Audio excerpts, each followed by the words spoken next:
Age of History 2 is a grand strategy game which I have had since 2018, and I like this game a lot, but I do know that it has some flaws. And in this video, I'm going to be talking about why I love Age of History 2 and also its issues. The first thing I want to talk about is how customizable the game is. The game has a scenario thing where you could add in and create your own scenarios. And also the game has a ton of scenarios you can play, which involves the modern world, World War II. They even have one for the Emu War, where Australia lost a war to birds.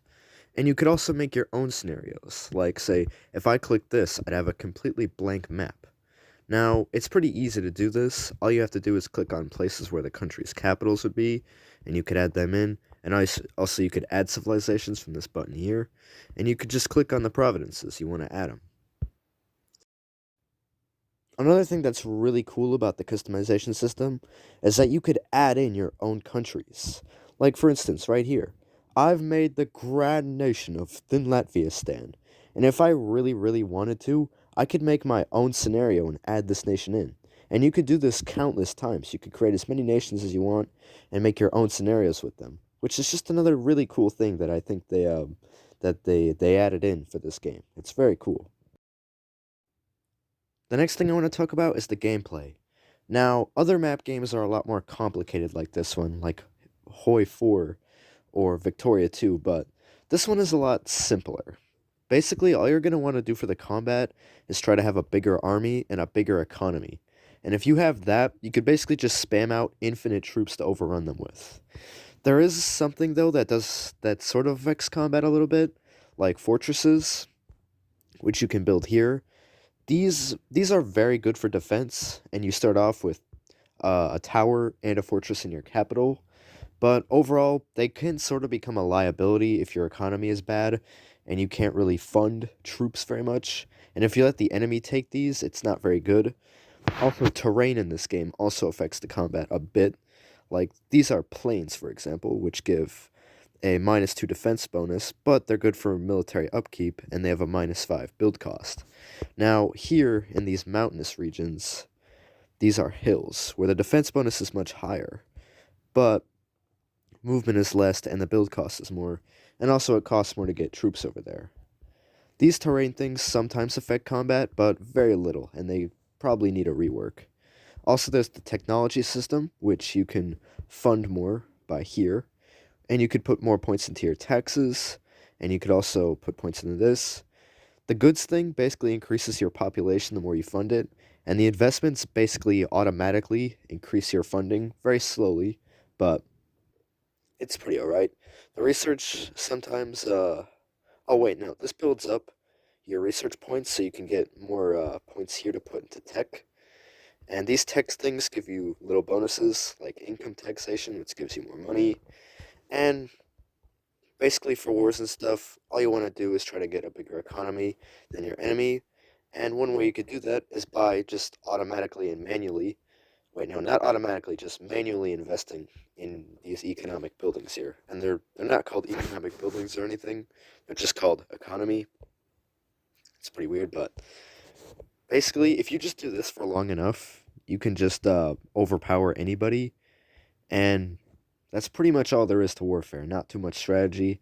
Unless you're fighting in like Russia, then there might be a little bit of like different maneuvers and stuff, but it needs like more bonuses and stuff to actually affect combat more. And another thing is this system right here.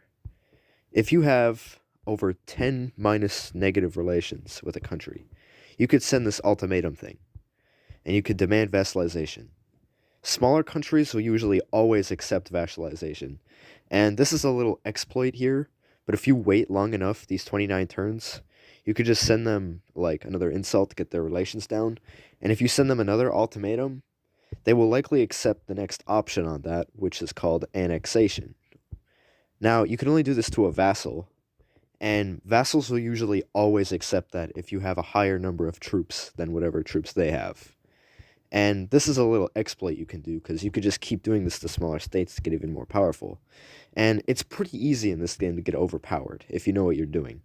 Another little exploit you could do is this trade request thing.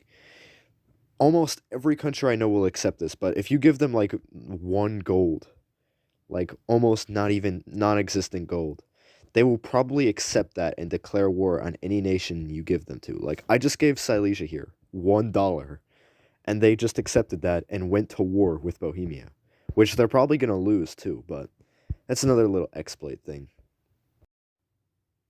As I said in the beginning of this video, this game has been around for quite a bit now, since 2018, and this game means a lot to me. I've had it since then, and one thing that I really do like about this game, despite how simple the gameplay is this Wikipedia thing.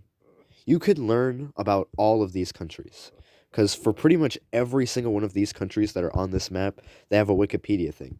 And you guys probably don't even know what maps are. Well, you know what maps are, but you probably don't know what the countries were during these times. And you could learn a lot about history by this. You could just search up the Kingdom of France on Wikipedia, the Landgravate of Hesse on Wikipedia. This is something I really love about this game and the effort they put in to do this. And I learned a lot about history from this. And I'm glad that they put all of these Wikipedia things in, because you could learn about a lot from these countries too, just from these Wikipedia things. And I'm glad they put in the effort for that. In conclusion, I'd have to say this game is alright. They put a lot of effort into it, well, the developer did, and they made a pretty alright mobile game. And I'd have to say it's pretty more than just alright for a mobile game. This is straight up miles better than tons of other map games out there. And this could almost be considered on level with Hoi 4 and Victoria 2. Maybe not on level, but for a mobile game, I'd have to say it's pretty good.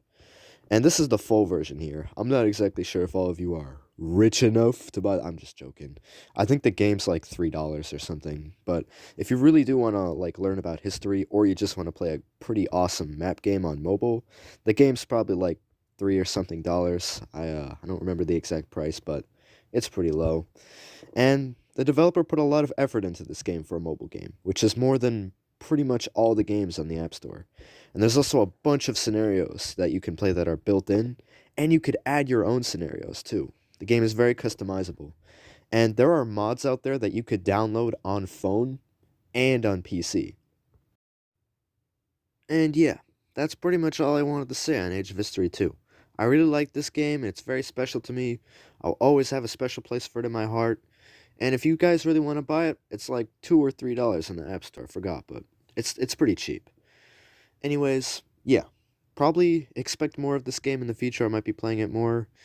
And yeah, I will see you then, broskies. Alright.